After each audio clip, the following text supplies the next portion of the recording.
Peter Walker's wooden whistle had called the workers home every evening for 3 years, its haunting melody echoing across the cotton fields of Thornhill Plantation.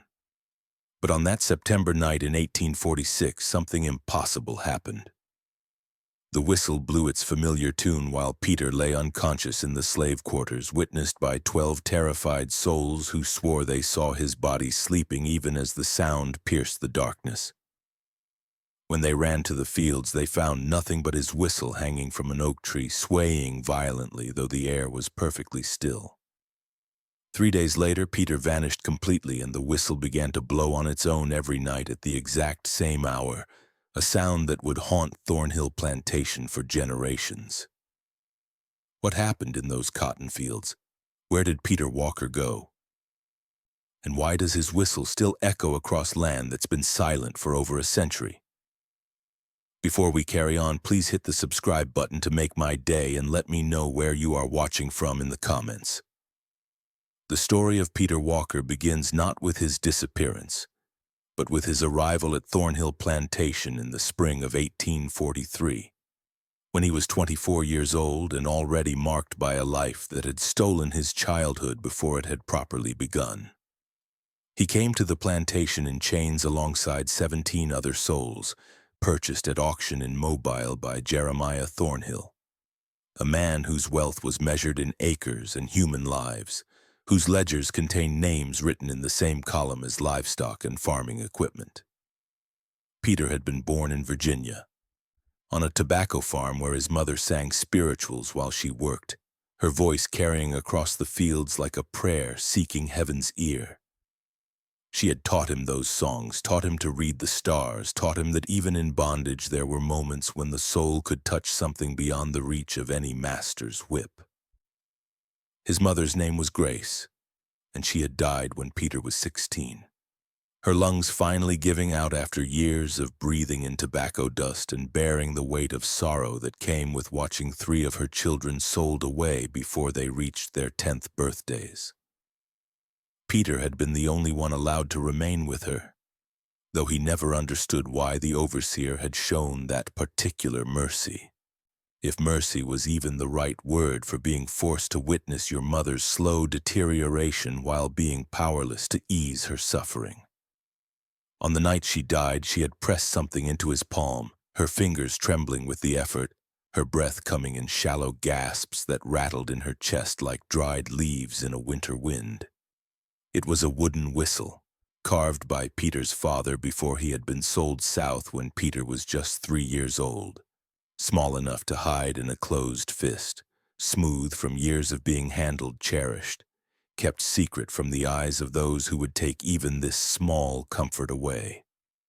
Grace had whispered to him in those final moments, her voice barely audible above the sound of her own struggling breath, telling him that his father had carved the whistle from the branch of a tree that stood at the crossroads between the plantation and the forest, a place where it was said the boundary between this world and the next grew thin when the moon was dark and the night was quiet.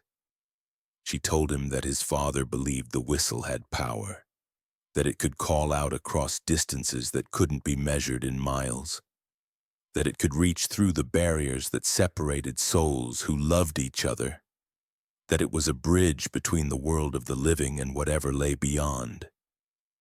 Peter had thought it was just the fever talking, the delirium that comes when death is standing at the foot of the bed waiting for its moment. He had held her hand and whispered that he understood even though he didn't, even though he thought the whistle was just a piece of wood carved by desperate hands trying to create something beautiful in a world that seemed designed to crush beauty wherever it appeared. But he had kept the whistle, hidden it in the lining of his jacket, carried it with him through the years that followed, through the sale that took him away from Virginia, through the long journey south that ended at Thornhill Plantation in Alabama, through the back-breaking days in the cotton fields where the sun beat down like a hammer and the overseer's voice cut through the air like a blade. He never blew it, never made a sound with it, just kept it close like a talisman, like a physical reminder that he had come from somewhere, that he had belonged to someone who loved him, that his life had contained something beyond labor and pain and the constant awareness of his own powerlessness.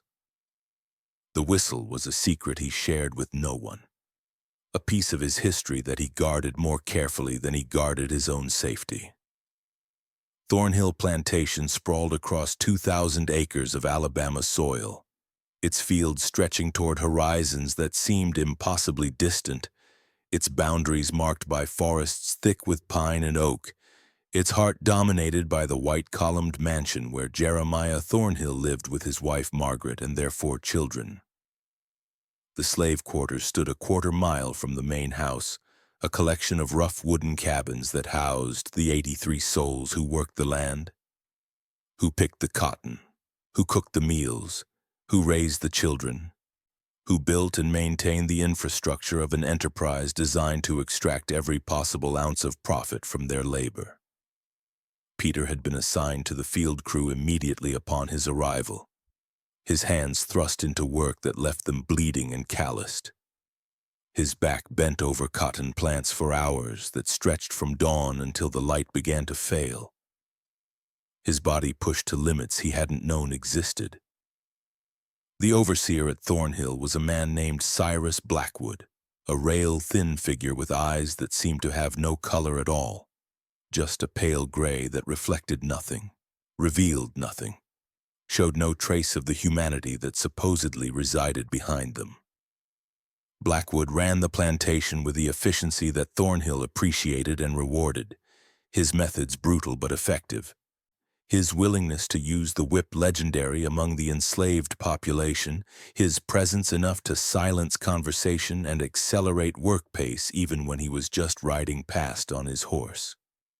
He lived in a small house between the slave quarters and the main residence, a position that seemed symbolic of his role as the intermediary between Thornhill's comfort and the labor that made that comfort possible. The man who translated Thornhill's desire for profit into the day-to-day reality of human suffering. Peter had been at Thornhill for 3 months when he first heard about the woods beyond the eastern fields, the forest that the enslaved population called the Whispering Pines. Even though not all the trees were pines, even though the name seemed to reference something other than the actual vegetation that grew there. The older workers spoke of the woods in hushed tones, always glancing around to make sure Blackwood wasn't within earshot, their voices dropping to whispers when they mentioned the strange things that happened there. They said that slaves who ran away never headed toward those woods, that even dogs refused to track in that direction, that there was something in the forest that didn't welcome visitors, something that had been there long before the plantation, long before white men came to Alabama, long before anyone currently living could remember. An old man named Silas, who claimed to be 67 years old though he had no way of proving it, told Peter one night that the Whispering Pines had been sacred ground to the Creek people who had lived on this land before they were forced out, driven west on trails that killed thousands, their villages burned, their dead left unburied, their sacred places left to be swallowed by forest and time. Silas said that the woods remembered, that the land itself held the memory of violence and displacement, that there were places where the boundary between the world of the living and the world of spirits was so thin it was practically non-existent. He said that sometimes at night you could hear voices in those woods speaking languages that no one alive understood anymore, singing songs that had been forgotten by everyone except the trees themselves. Peter had listened to these stories with the skepticism of a man who had seen enough real horrors that he didn't need to invent supernatural ones, but there was something in Silas's voice that gave him pause. Something in the old man's eyes that suggested he was speaking from experience rather than just repeating tales he had heard. Peter had asked him if he had ever been to the Whispering Pines, if he had ever seen anything strange there himself. Silas had looked at him for a long moment before answering, his gaze steady and serious, his voice dropping even lower though they were already speaking quietly in the darkness of the cabin they shared with 6 other men. He said he had been there once, 40 years ago, when he was young and newly arrived at Thornhill. when he had thought about running away and had scouted the woods to see if they offered a viable escape route. He had gone in just after dawn, Silas said, when the morning mist was still rising from the ground and the light had that particular quality it has in the hour after sunrise, golden and soft and somehow otherworldly. He had walked for maybe an hour, following no particular path, just pushing through the undergrowth, trying to gauge how difficult it would be to travel through the forest at night when he would have to avoid being seen. And then he had come to a clearing, a perfect circle of open ground maybe 30 feet across, where no trees grew, where even the grass seemed reluctant to take root. In the center of the clearing stood a single oak tree, massive and ancient, its trunk so wide it would have taken 4 men holding hands to encircle it, its branches spreading out like arms reaching toward every direction at once, and hanging from one of the lower branches were objects he couldn't identify. Shapes that moved in the breeze, though there was no breeze. Things that made sounds like distant voices when they brushed against each other. Silas had felt something in that clearing, he said. Something that made his skin prickle and his breath catch in his throat. Something that was neither welcoming nor hostile, but simply present, aware, watching. He had stood there for what felt like hours, but was probably only minutes, unable to move, unable to look away from the tree and the strange objects hanging from its branches, feeling like he was being observed by something that existed just slightly outside his field of vision. And then he had heard his name, spoken in a voice he recognized, a voice that couldn't possibly be speaking to him because it belonged to his brother who had died 10 years earlier in Virginia, who had been beaten to death by an overseer and left in the field as a warning to others who might consider the same defiance. The voice had called his name 3 times, each time more insistent than the last, and on the 3rd call Silas had turned and run, crashed through the underbrush without caring about the noise he made, without caring about the branches that tore at his clothes and skin, running until he burst out of the forest and found himself back in the cotton fields, his heart hammering in his chest, his hands shaking so badly he could barely hold his cotton sack. He never went back to the Whispering Pines, Silas told Peter. Never even went close to the eastern edge of the plantation if he could help it, and he never tried to run away even though the desire to escape never left him. Even though he spent 40 years dreaming of freedom while his body grew old in bondage. Because whatever was in those woods, whatever presence inhabited that clearing and hung those objects from the oak tree, it was something that didn't follow the rules of the world he understood. Something that existed in a space between life and death, between past and present, between memory and reality. And a man who ran towards something like that might find himself somewhere he could never return from, might cross a boundary that couldn't be uncrossed, might disappear in ways that had nothing to do with distance or geography. Peter had thanked Silas for the warning, though he wasn't sure how seriously to take it, wasn't sure whether the old man had really experienced something supernatural or had just worked too long in the sun and let his imagination run wild with exhaustion and fear. But the story stayed with him, settled into his mind like sediment at the bottom of a stream, and he found himself thinking about it at odd moments, wondering what Silas had really seen, what had really spoken to him in that clearing, if anything had spoken at all. The Whispering Pines became a presence in his awareness, something he was conscious of even when he couldn't see it, a weight on the eastern horizon that pressed against his thoughts whenever he paused in his work long enough to look toward the forest. Life at Thornhill fell into the rhythms that governed all plantation existence, patterns of labor and rest that were dictated by the seasons, by the needs of the crops, by Blackwood's moods and Thornhill's demands. Peter worked alongside men and women whose stories he learned gradually, piece by piece, shared in whispered conversations after dark when the day's exhaustion hadn't quite pulled everyone into sleep, when the need for human connection was stronger than the need for rest. There was Ruth, who had been born at Thornhill and had never known any other life, whose 3 children had all been sold away when Thornhill needed cash and saw his human property as the most liquid asset available. There was Isaiah, who had scars across his back from floggings that had nearly killed him, who spoke rarely and worked with a fury that seemed designed to exhaust himself into numbness. There was Miriam, who sang while she worked, her voice carrying across the fields, spirituals that spoke of deliverance and freedom and a better world waiting somewhere beyond this one. And there was Rebecca, who arrived at Thornhill in the summer of 1844, brought from a plantation in Georgia after her previous owner died, and his estate was divided among his children.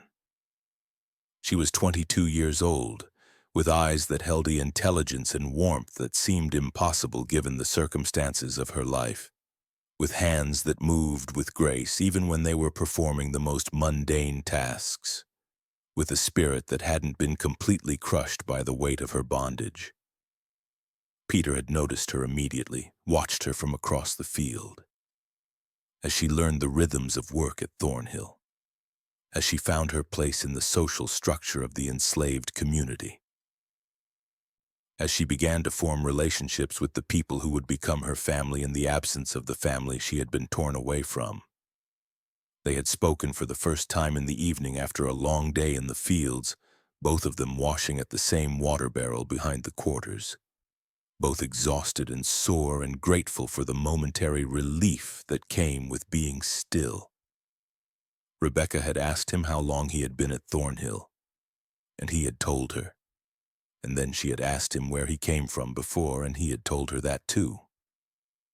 The words coming easier than he expected, something about her presence making him willing to share pieces of himself that he usually kept hidden. She had told him about Georgia, about the plantation where she had been born, about her mother who had died in childbirth trying to bring Rebecca's brother into the world, about her father who had been sold away when she was 11 and whom she hadn't seen since. She spoke without self-pity, stating facts the way someone might describe the weather. Her voice steady, though Peter could hear the pain underneath the steadiness, could see in her eyes the cost of maintaining that composure. They began to talk regularly after that, seeking each other out in the brief windows of time when they weren't working, when they could sit together in the darkness and share the burden of their existence with someone who understood it completely, who didn't need explanations or context, who knew intimately the weight of being owned by another human being. Peter found himself looking forward to those conversations, found himself working through the day with the knowledge that evening would bring the opportunity to hear Rebecca's voice, to see her face, to exist for a little while as something more than just a laborer, just a piece of property, just a name in Thornhill's ledger. Love was a complicated thing in slavery, fraught with dangers and vulnerabilities that free people couldn't imagine, but Peter couldn't deny what he was feeling.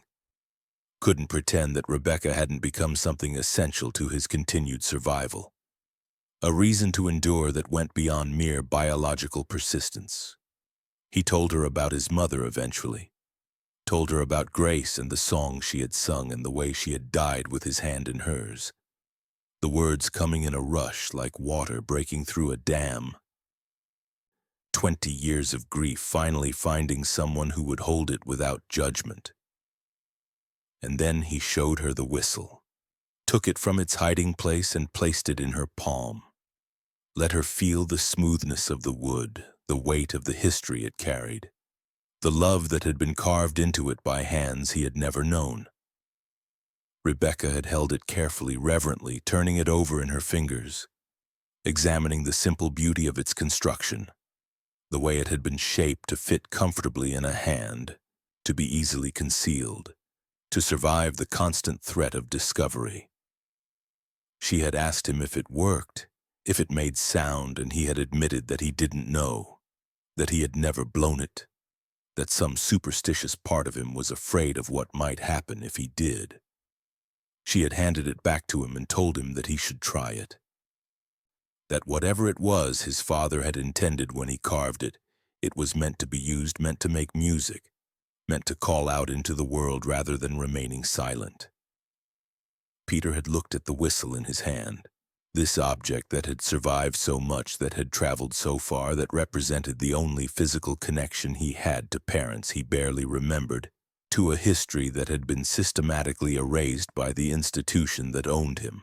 And something in Rebecca's words, something in the way she looked at him, gave him courage he hadn't known he possessed.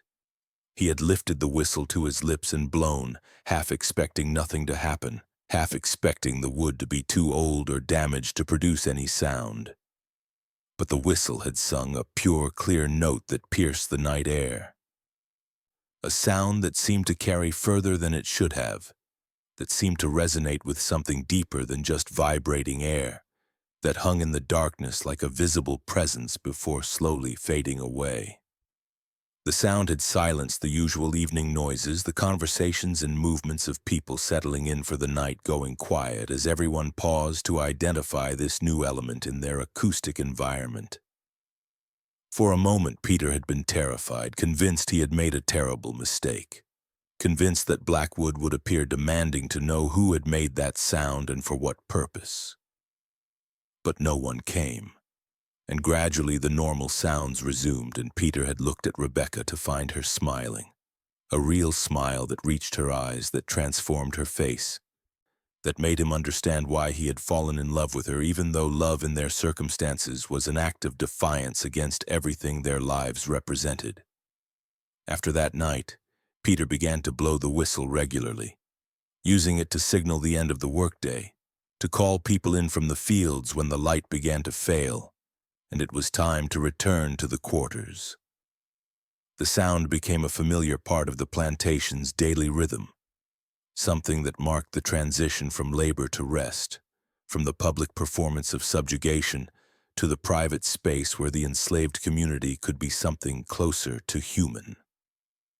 Blackwood tolerated it, even seemed to appreciate having an audible signal that everyone recognized, a way of coordinating the movement of workers without having to ride out to the fields himself.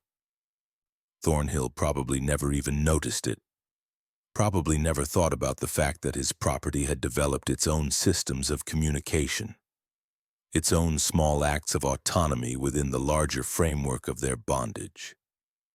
Peter and Rebecca grew closer as the months passed, their relationship deepening in ways that were both beautiful and terrifying, both a source of joy and a reminder of how much could be taken away. They talked about escape sometimes, late at night when they were alone, spinning fantasies of running north, of finding freedom, of building a life together where they would belong to themselves rather than to a master. But they both knew these were just dreams, understood that the reality of escape was far more brutal than the fantasy, knew that the chances of success were minuscule and the consequences of failure were horrific. Still, they let themselves dream, let themselves imagine a different world, because without those dreams there was nothing but the endless repetition of labor and suffering, nothing but the slow grinding away of everything that made them human. In the spring of 1846, Thornhill purchased 12 new slaves at auction, including a man named Moses who claimed to be 35 years old, who had worked on plantations across 3 states, who had a reputation as a troublemaker, someone who encouraged resistance, who refused to be fully broken no matter how many times he was beaten. Moses had scars that told the story of his defiance, marks across his back and arms that spoke of punishments intended to destroy his will. Evidence that he had paid a heavy price for maintaining his sense of self in a system designed to erase individual identity. Blackwood watched him carefully from the beginning, clearly aware of Moses's reputation, clearly determined to prevent any disruption to the smooth functioning of the plantation. Moses was assigned to Peter's field crew, put to work in the cotton under the same brutal conditions that governed everyone's existence. He was quiet at first, observing, learning the specific dynamics of Thornhill Plantation, understanding who could be trusted and who couldn't, who was broken and who still maintained some spark of resistance. Peter watched him with a mixture of curiosity and caution. unsure what to make of this man who carried himself with a dignity that seemed impossible given the circumstances, who looked Blackwood in the eye even when accepting orders, who emanated something that could only be described as a refusal to surrender completely.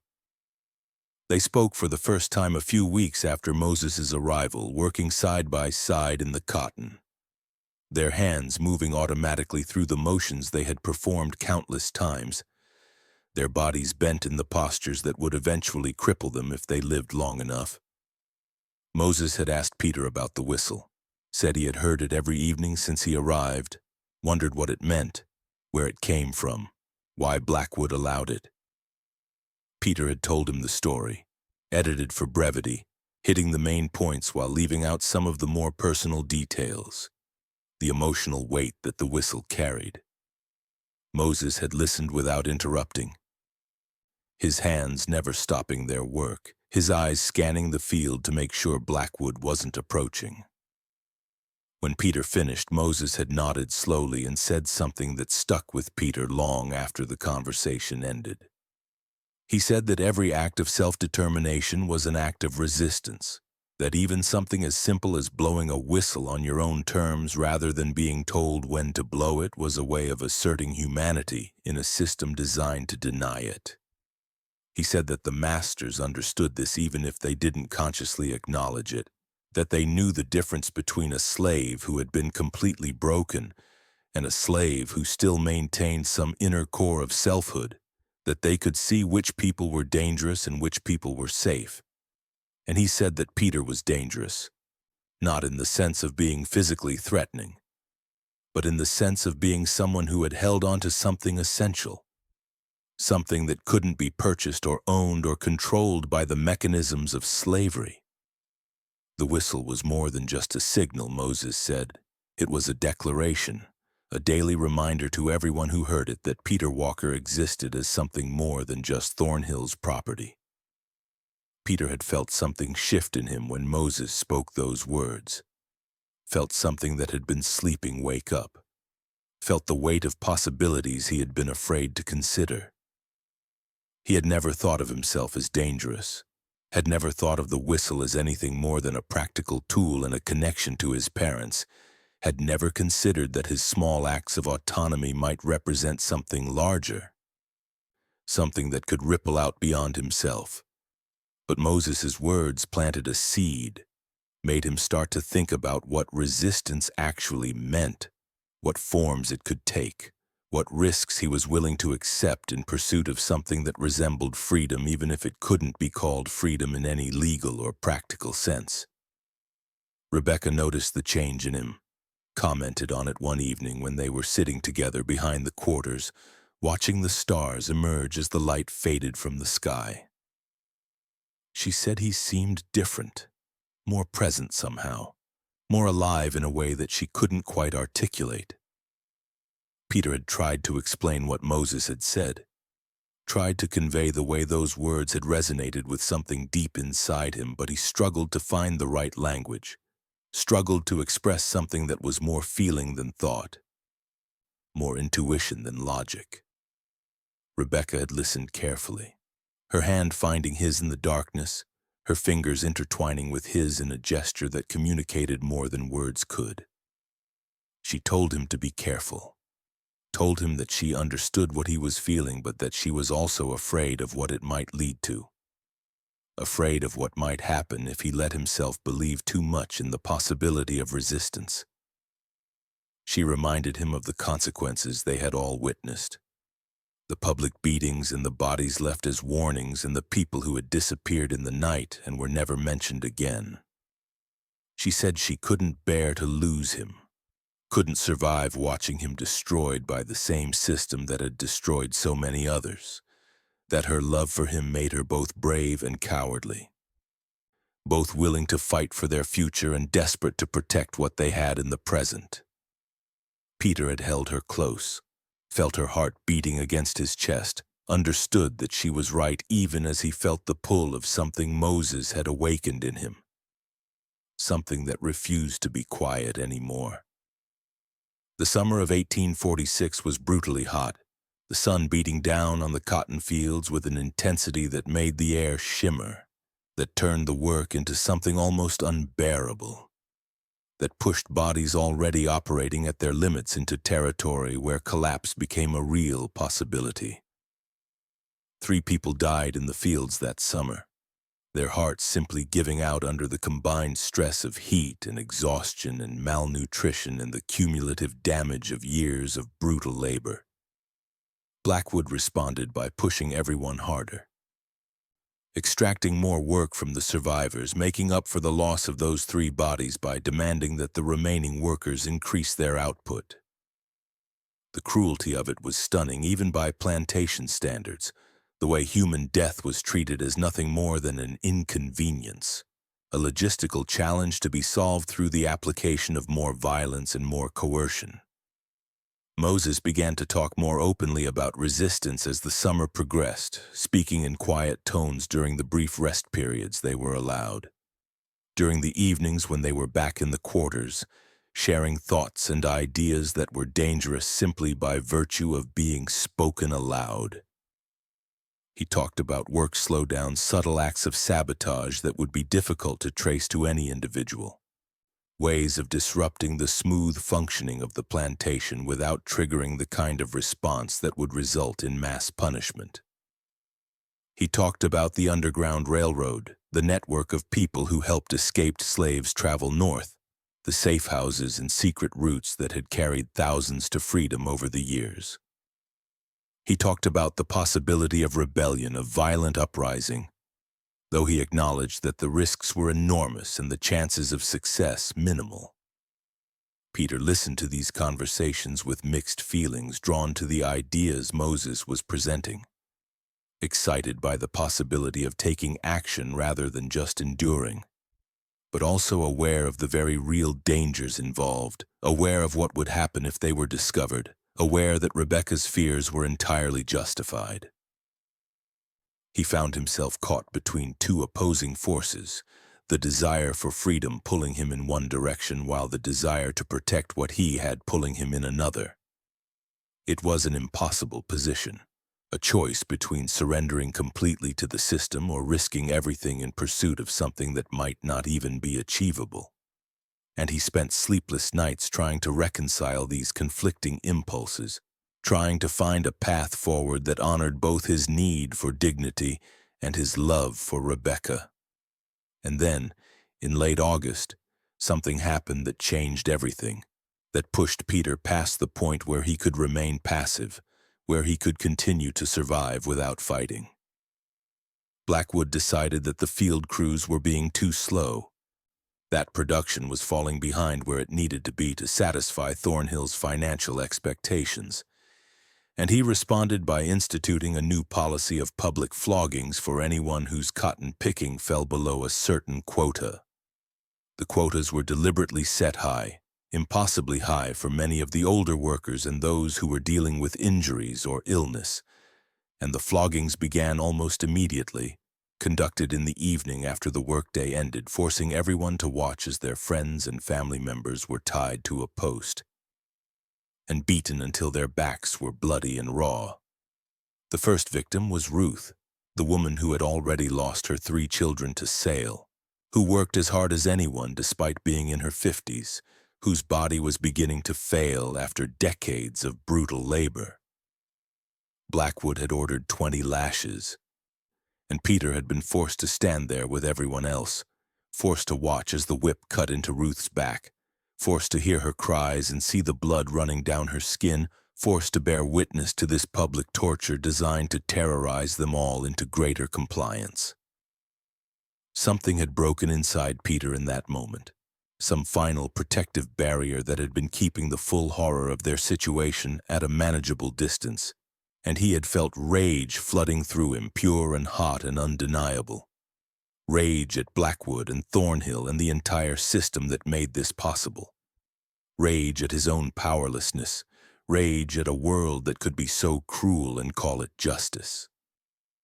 Moses had found him after the flogging, had pulled him aside and spoken to him urgently, telling him that this was exactly what Blackwood wanted, that the point of the public punishment was to break their spirits, to make them so afraid and so hopeless that they would accept anything rather than risk the whip.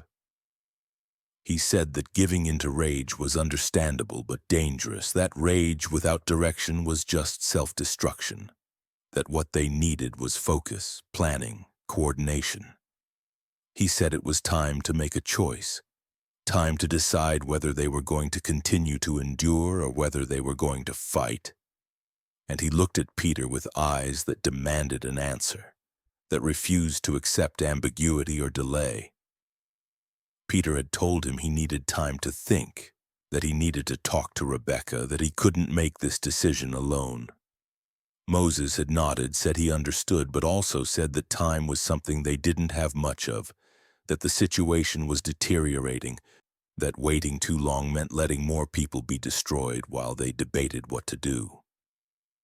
Peter had promised to give him an answer soon, had walked away from that conversation feeling like he was standing at a crossroads, like the next steps he took would determine not just his own fate, but potentially the fate of everyone on the plantation.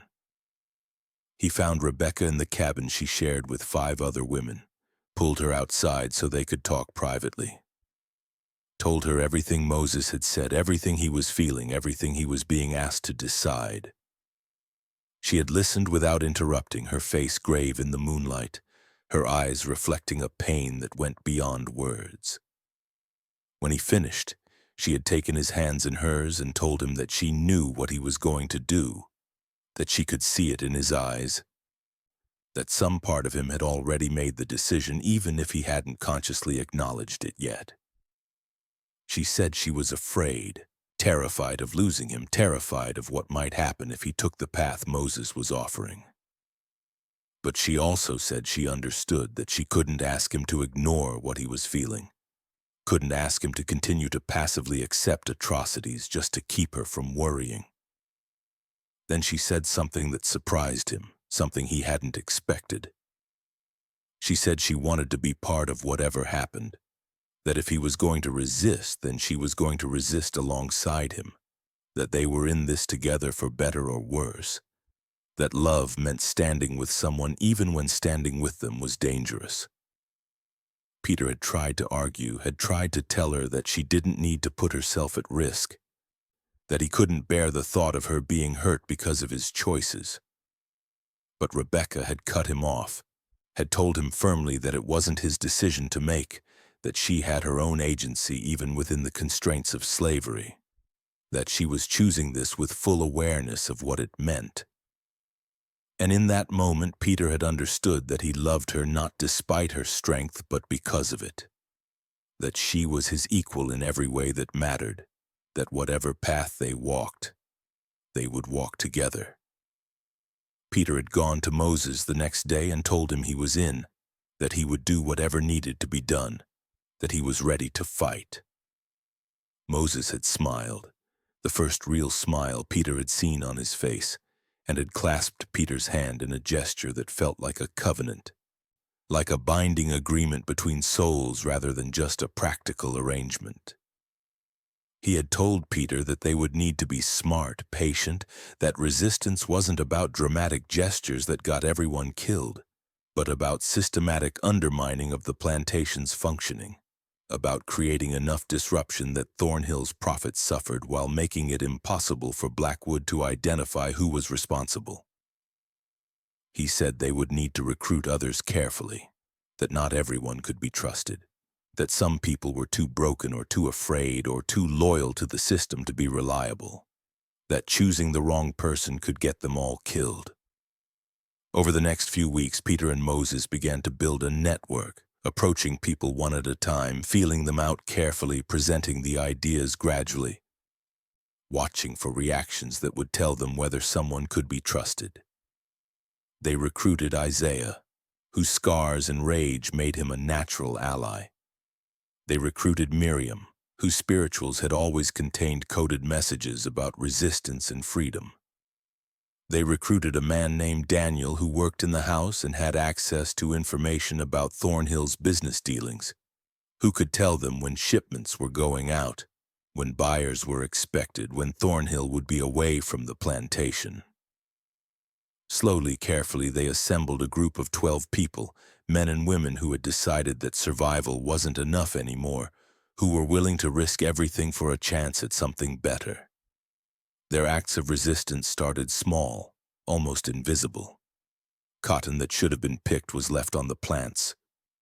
Not enough to be obvious, but enough to affect the weight at the end of the day. Tools disappeared or broke at crucial moments, causing delays that cost time and money. A fire started in one of the storage barns, destroying several hundred pounds of cotton ready for market. The cause never determined, though Blackwood suspected arson and conducted brutal interrogations that yielded no useful information. Peter used his whistle to coordinate these activities, blowing different patterns that signaled different things. A language that only the resistance network understood. A code that allowed them to communicate under Blackwood's nose. Rebecca worked alongside him, taking risks that made Peter's heart pound with fear, acting as a messenger between different members of the group, using her position in the house where she sometimes worked to gather information and pass it along. She was fearless in a way that both inspired and terrified him, moving through danger with a calm that suggested she had already accepted whatever consequences might come, that she had made peace with the possibility of her own destruction. Peter found himself loving her more deeply as he watched her transform into someone who refused to be a victim, who had decided that death with dignity was preferable to life without it, who embodied everything he believed about human resistance to oppression. And then September came, and everything changed in ways that none of them could have predicted, in ways that still don't make complete sense to anyone who tries to understand what happened in those final days of Peter Walker's time at Thornhill Plantation. It started on September 15th, 1846, a Tuesday that began like any other, with the enslaved population moving out to the fields in the pre-dawn darkness, their bodies responding automatically to the familiar routine, their minds still foggy with sleep and dreams. Peter had blown his whistle at dawn to signal the start of work, the sound carrying across the plantation, echoing off the trees at the edge of the whispering pines, fading slowly into the morning air. The day was hot, the humidity thick enough to make breathing feel like work. The kind of weather that made every movement feel like pushing through invisible resistance. They worked through the morning, their hands moving through the cotton plants, their backs bent, their thoughts elsewhere in cooler places, in freer places, in memories and fantasies that made the present moment bearable.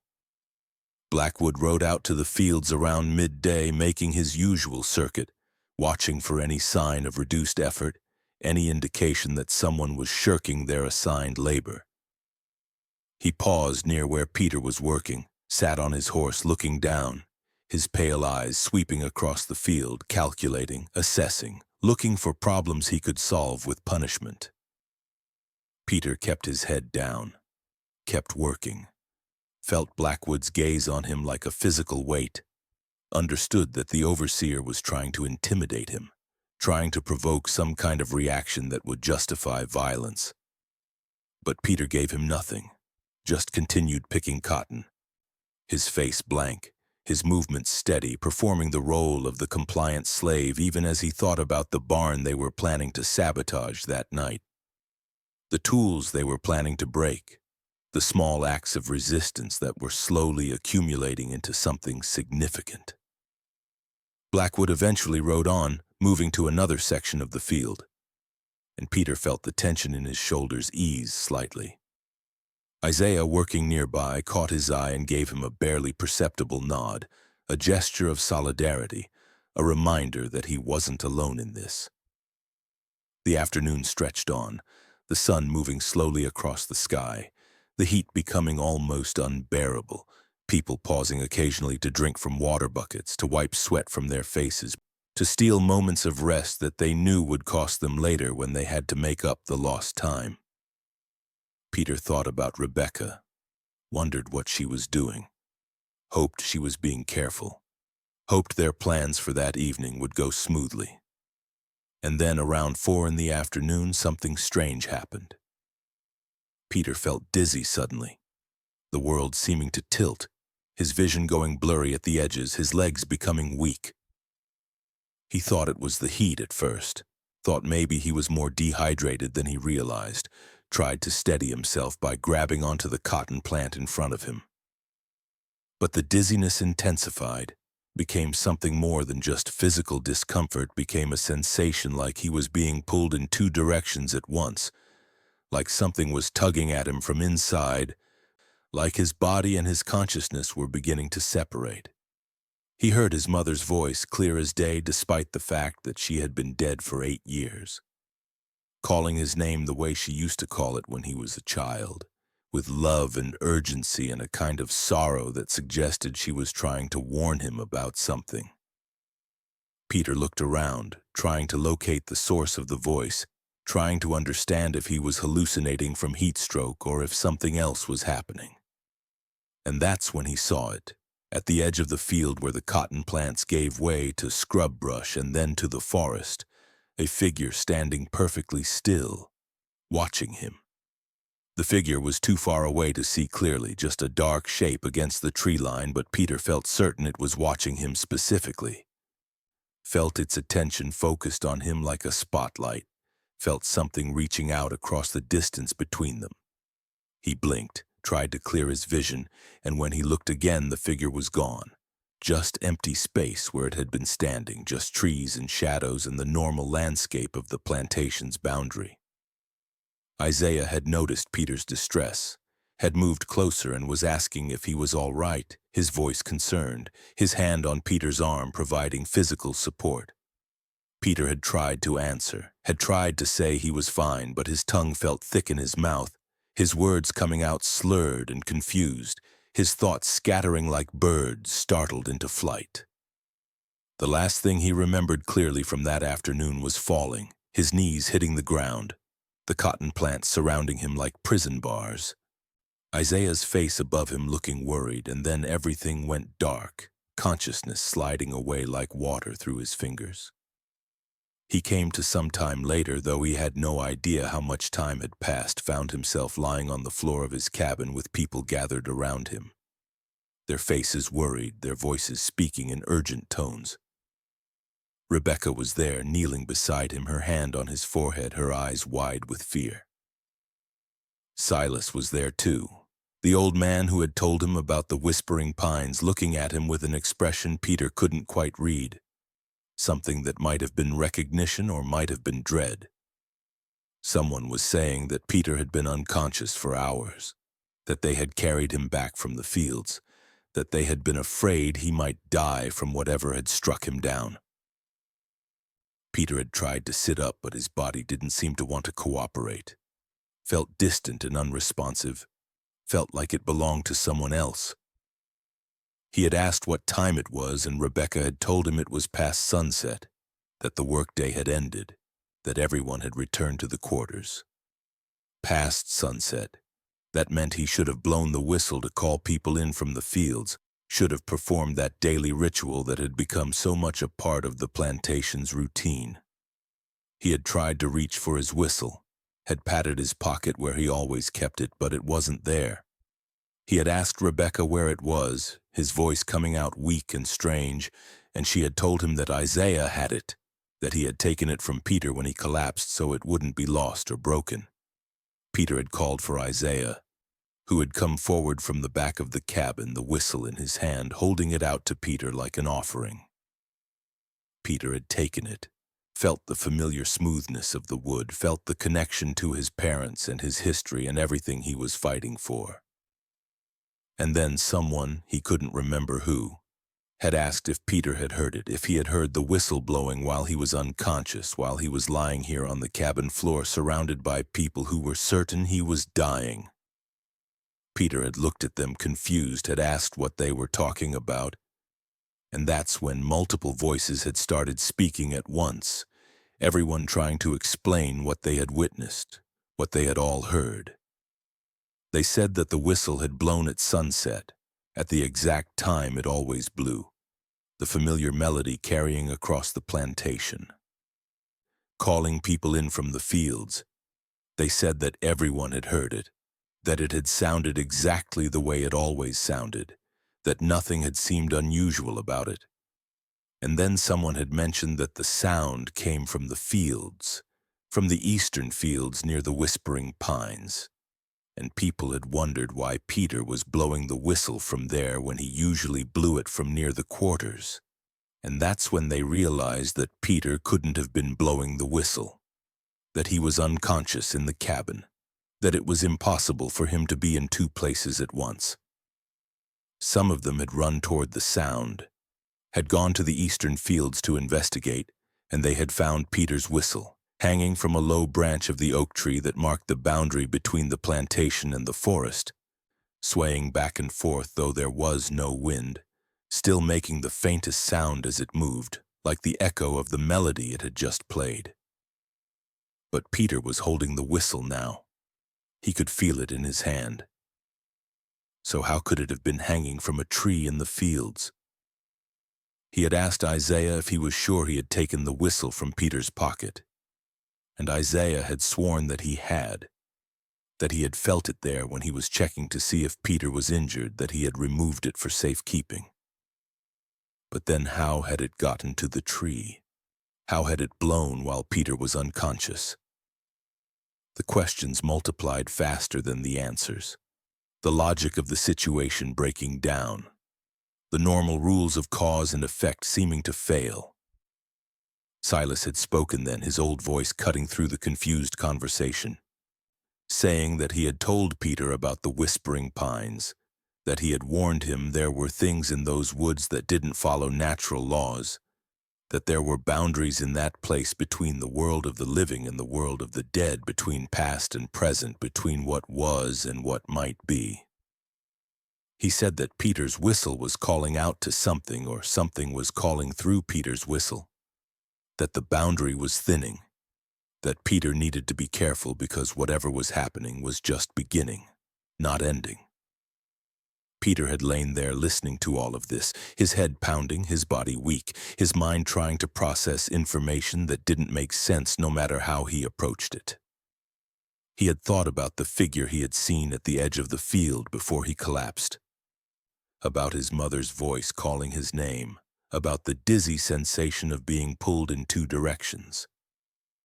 He had thought about what his mother had told him about the whistle, about his father's belief that it could call across distances that couldn't be measured in miles, that it could reach through barriers between souls, that it was a bridge between worlds.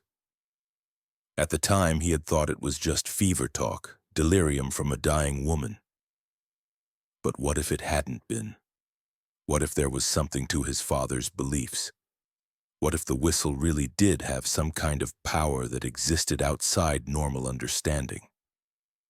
Rebecca had helped him sit up, had brought him water and made him drink it, her hands gentle but firm, her presence anchoring him to the moment, to the physical reality of the cabin and the people around him. She had told everyone else to leave, to give Peter space to rest, to let him recover from whatever had happened to him. The crowd had dispersed reluctantly, people casting backward glances, clearly wanting to discuss what they had witnessed, clearly disturbed by the impossible thing they had all experienced. When they were alone, Rebecca had sat beside Peter on the floor, her back against the wall, her shoulder touching his, and they had sat in silence for a long time, just being together, finding comfort in proximity when words seemed inadequate. Finally, Rebecca had asked him what he thought was happening, what he thought it all meant. Peter had been honest with her, had told her he didn't know, that he was as confused as everyone else, that he didn't believe in ghosts or magic or supernatural forces, but also couldn't explain what had happened in any rational way. He had told her about the figure he had seen, about his mother's voice, about the feeling of being pulled, and Rebecca had listened without judgment, without trying to explain it away or rationalize it, just accepting his experience as valid whether or not it made sense. She had said that maybe there were things in the world that couldn't be understood through logic alone, that maybe the universe was stranger and more mysterious than they had been taught to believe, that maybe their ancestors had known things that had been lost in the brutal machinery of slavery and forced conversion and cultural destruction. Peter had fallen asleep eventually, exhausted by the day's events, his body demanding rest that his mind was reluctant to give. He had dreamed strange dreams, vivid and intense, dreams where he was walking through the whispering pines toward a clearing he had never seen but somehow recognized, dreams where his mother and father were waiting for him, dreams where the whistle in his hand was glowing with light that came from no visible source, dreams where the boundary between sleeping and waking became impossible to determine. He woke several times during the night, each time disoriented, unsure where he was, taking several seconds to remember the cabin, the plantation, the impossible events of the previous day. The next morning he felt better physically, his strength returning, his head clear, though he was still shaken by what had happened, still trying to understand what it meant. He went to the fields as usual, joined the work crew, picked cotton with hands that moved automatically through the familiar motions while his mind worked on other problems. Moses found him during the midday break, pulled him aside, asked him what had happened, having heard various versions of the story from different people. Peter told him everything, the whole strange experience from beginning to end, and Moses had listened with complete attention, his face serious, his questions pointed and specific. When Peter finished, Moses had been quiet for a moment, thinking, and then he had said something that surprised Peter.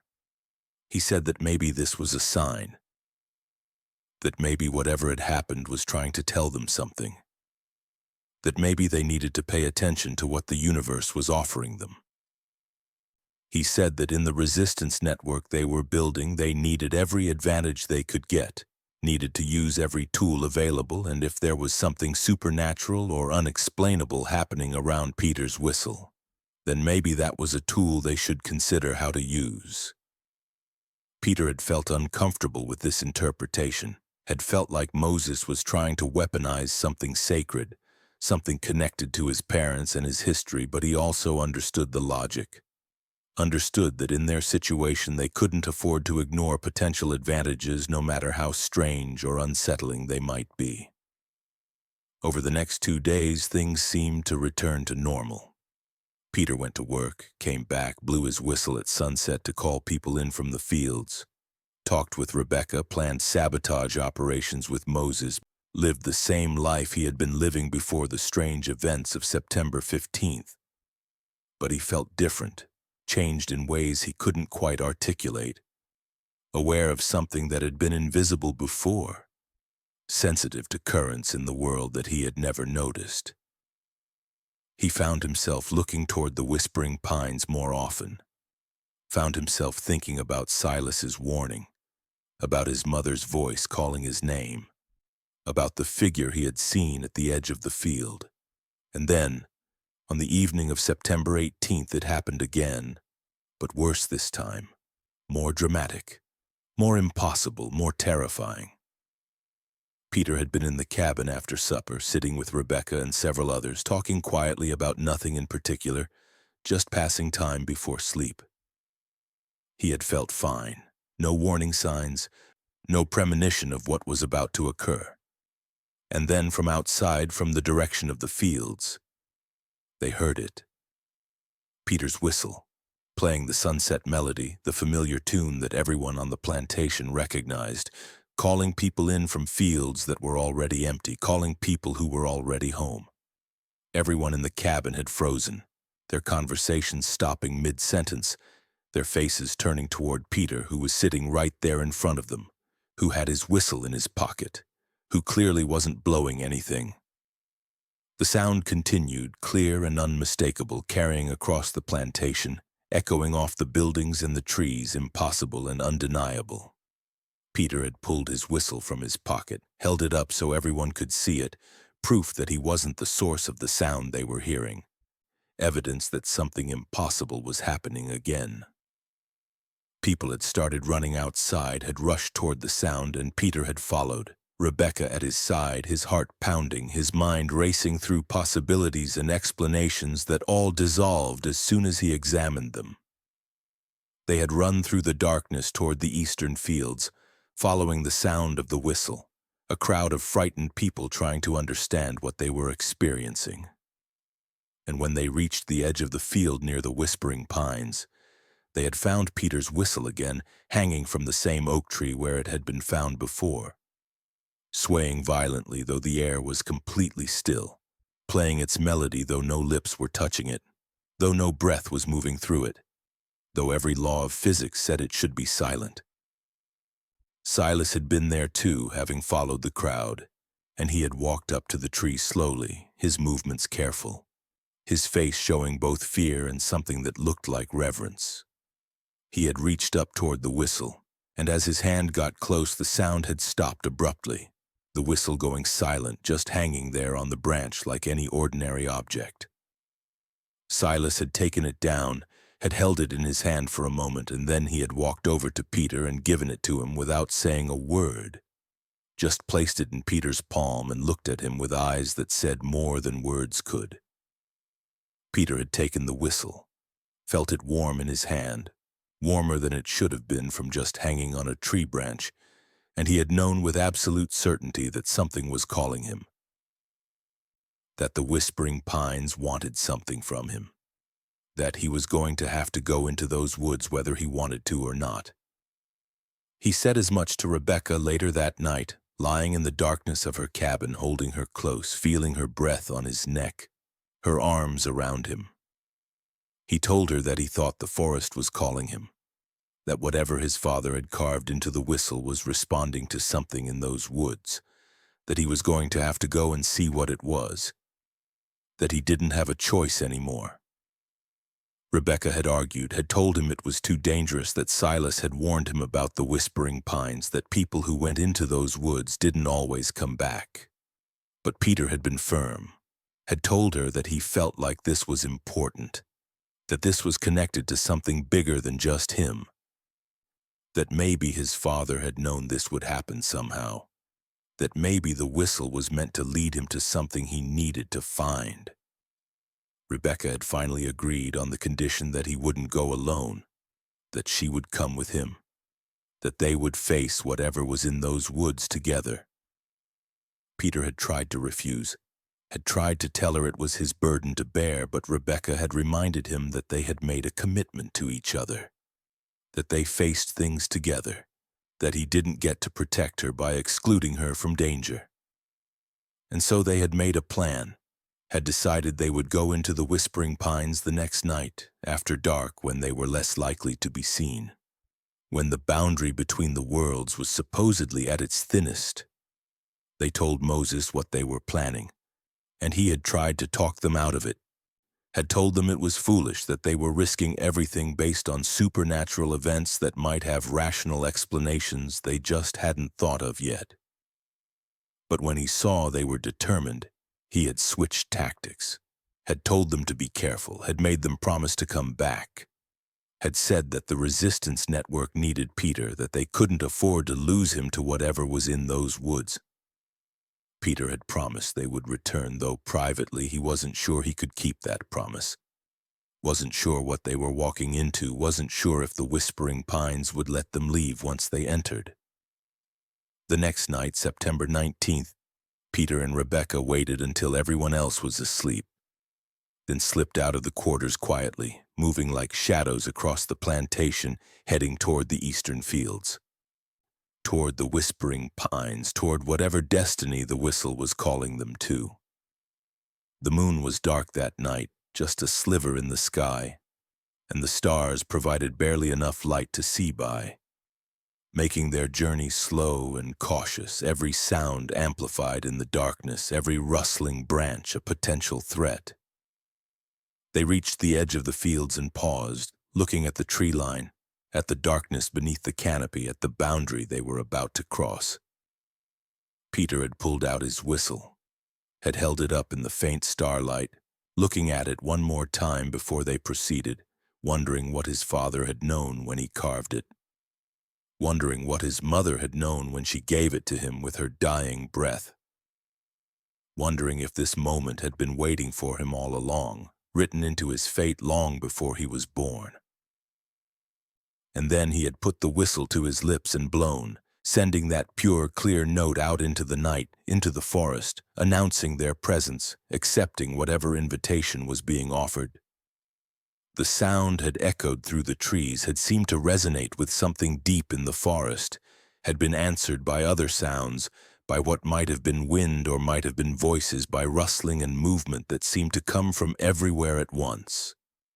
And then from deeper in the woods they had seen light, a faint glow that seemed to be moving toward them, pulsing gently like a heartbeat, illuminating the trees from within, creating shadows that danced and shifted in ways that had nothing to do with any normal light source. Peter and Rebecca had looked at each other, had squeezed each other's hands, had taken a breath together. And then they had stepped into the whispering pines, crossing that boundary, entering the forest that had frightened and fascinated them, walking toward the light that was calling them forward. The trees closed around them almost immediately, the sounds of the plantation fading behind them as if they had walked miles instead of just a few yards. The air changing, becoming thicker, harder to breathe, charged with something that made their skin prickle and their hearts race. They walked for what felt like hours, but might have been minutes, time becoming elastic and unreliable, the normal markers that would have helped them gauge their progress becoming meaningless in the strange environment of the forest. And then they came to a clearing, a perfect circle of open ground that Peter recognized from Silas's description. With the massive oak tree in the center, its branches spreading wide, objects hanging from them that moved and chimed and whispered in languages that predated English, that predated slavery, that came from peoples and times that had been erased from history but not from the land itself. The light they had been following was coming from the tree, emanating from its trunk, from its branches, from the very air around it, a soft golden glow that illuminated everything without creating harsh shadows, that made the clearing feel like a sacred space, like a church or temple, like somewhere that demanded reverence and respect. And standing beneath the tree waiting for them were figures. 3 of them, translucent and shimmering, not quite solid but not quite invisible either, existing in that space between being and not being, between past and present, between memory and reality. Peter had known immediately who they were, had recognized them though he had never seen them, not in life, not in any photograph or painting. The woman was his mother Grace, looking as she must have looked before sickness and bondage destroyed her, young and beautiful and strong, her eyes full of the love he remembered from his childhood. The man was his father, the person he had never known, tall and dignified, with Peter's own features reflected back at him across the years, across death, across all the distance that had separated them. And the third figure was someone Peter didn't recognize at first, an old woman with eyes that seemed to see through him, through time itself, who radiated power and authority and something that might have been pity or might have been pride. His mother had spoken first, her voice exactly as he remembered it, exactly as he had heard it in his dreams and in his memories and in that moment before he collapsed in the field. She had said his name, and in that name was contained all the love she had felt for him, all the sorrow she had felt at being separated from him by death, all the hope she had for his future, for his freedom, for his survival. She had told him that she was proud of him, that she had been watching him, that she knew what he was trying to do, the resistance he was building, the fight he was preparing to fight. And she had told him that the time was coming when he would need to make a choice, when he would need to decide what he was willing to sacrifice, what he was willing to risk, what he was willing to become in pursuit of freedom. His father had spoken next, and his voice was deeper, resonant, carrying weight and power that seemed to make the air vibrate. He had told Peter that the whistle was more than just a carved piece of wood, that it was a key, a tool, a bridge between worlds. He said that he had carved it at this very place, at this tree, on the darkest night of the year, had carved it with intention and purpose, had imbued it with everything he knew about crossing boundaries, about moving between states of being, about refusing to accept that death or distance or slavery could permanently separate souls who belonged together. He said that the whistle could open doors that were usually closed, could call across voids that were usually unbridgeable, could summon help from places beyond the normal world of plantation and bondage and human cruelty. And then the old woman had spoken, and her voice was like the whisper of wind through ancient trees, like the flow of water over stones worn smooth by time, like the voice of the land itself given human form. She said she was a memory of the people who had lived on this land before the plantation, before the cotton fields, before slavery and destruction had remade the landscape into something unrecognizable. She said that this place, this clearing, this tree had always been a threshold, a point where the membrane between worlds grew thin, where those with the knowledge and the will could pass from one state of being to another. She said that Peter's father had learned this secret, had understood how to use it, had carved that knowledge into the whistle so that Peter could use it when the time came. She said that time was now, that the plantation was approaching a crisis point, that violence was coming that would destroy everything and everyone if Peter didn't act, that Blackwood was planning something that would make all their previous suffering seem trivial by comparison. She said that Peter had to choose, had to decide if he was willing to pay the price that freedom demanded, had to accept that salvation sometimes required sacrifice, that saving others might mean losing himself. She said that if he chose to use the whistle to open the door the tree offered, he could lead his people to safety, could spirit them away from the plantation to a place where Thornhill and Blackwood couldn't follow, where they would be beyond the reach of slavery and violence and all the machinery of oppression. But in doing so, he would have to cross over, would have to leave behind the world he knew, would have to exist in that space between living and dead, between free and bound, between what was and what might be. Peter had stood there absorbing all of this, his mind reeling, his heart pounding, trying to understand what he was being told, what was being asked of him. Rebecca had gripped his hand tighter, and he had known without asking that she understood the same choice he was facing, that she was ready to face it alongside him, that whatever he decided she would support completely. He had looked at his mother's spirit, at his father's ghost, at the ancient presence of the woman who represented all the dispossessed and destroyed peoples whose bones enriched the soil beneath his feet. And he had asked them when would this violence come? When would he need to make this choice? When would the door be open? They had told him 3 days, that in 3 days Blackwood was planning a purge, had discovered evidence of the resistance network, was planning to make examples of everyone involved, planning public executions that would terrorize the remaining enslaved population into complete submission. They said that on the night before the purge, the whistle would call, would blow on its own as it had been doing. And that would be the signal, the moment when Peter needed to gather everyone who wanted to escape, needed to lead them to this clearing, needed to use the whistle to open the door that would take them somewhere beyond Blackwood's reach. They said he would know what to do when the moment came, that the whistle would guide him, that his father's knowledge carved into the wood would show him the way.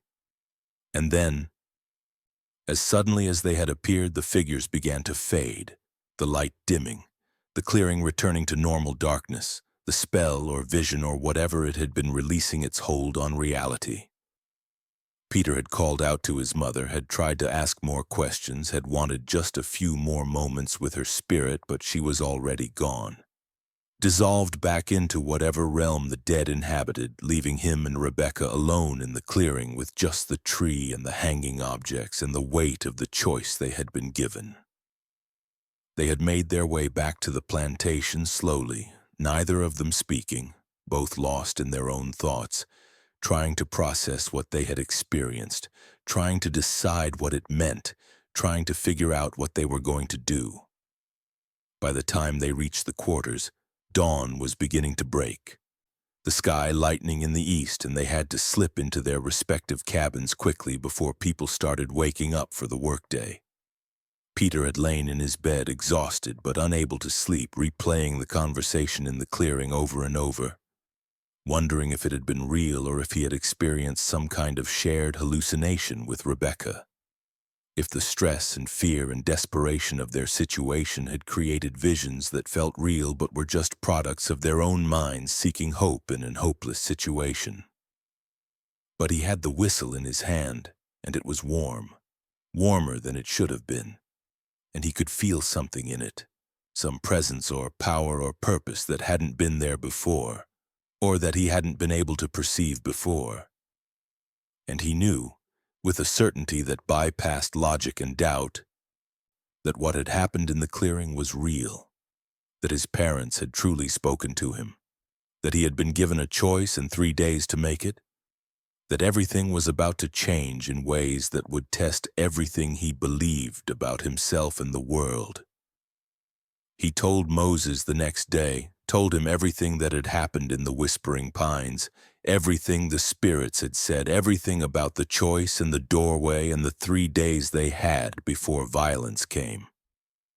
Moses had listened without interrupting, his face unreadable, his eyes fixed on Peter with an intensity that was almost uncomfortable. When Peter finished, Moses had been quiet for a long time, so long that Peter had started to wonder if he was going to respond at all. And then Moses had asked the only question that really mattered. He had asked if Peter believed it, if he truly thought his parents' spirits had spoken to him, if he was prepared to act on what they had told him. Peter had answered honestly, had said he didn't know if he believed in ghosts or spirits or supernatural doorways. But he believed in what he had experienced, believed that something real had happened in that clearing, believed that he had been given information he needed to act on whether or not he understood how he had received it. He said he believed that violence was coming, that Blackwood had discovered their resistance network, that they were all in immediate danger, and that they needed to prepare for the possibility that escape was their only option. And he said that if the whistle called in 3 days, if it blew on its own as the spirits had predicted, then he was going to gather everyone who wanted to go and lead them to the clearing, was going to trust that the doorway would open, was going to bet everything on a promise made by people who were no longer alive.